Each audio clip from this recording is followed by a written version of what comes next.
నేను ఒకసారి మా ఆరాధ్యుడైన మహాదేవుడి దగ్గరికి వెళ్ళాను.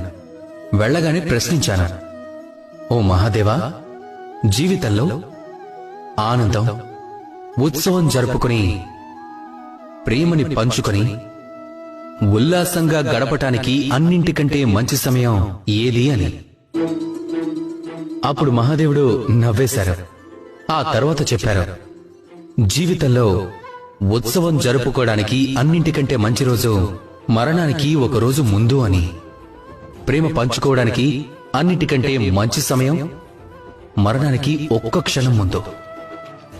జీవితాన్ని ఉల్లాసంగా గడపడానికి అన్నింటికంటే మంచి గడియ మరణం కంటే ఒక్క గడియ ముందు అన్నారు.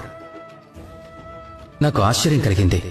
అందుకు వెంటనే అడిగేసిన మహాదేవా, మరణం అనిశ్చితం, అది ఎప్పుడు వస్తుందో మనకే తెలియదు కదా. మహాదేవుడు మళ్లీ నవ్వేశారు. అప్పుడు ఏం చెప్పారంటే, మన జీవితాన్ని ఎలా గడపాలంటే, మన జీవితంలోని ప్రతి ఒక్క రోజు, ప్రతి ఒక్క క్షణము, ప్రతి ఒక్క గడియ అంతిమం అని భావించి అలా జీవించగలిగితే జీవితం అంతా కూడా ఆనందమే ఆనందం అన్నారు. అవును కదా?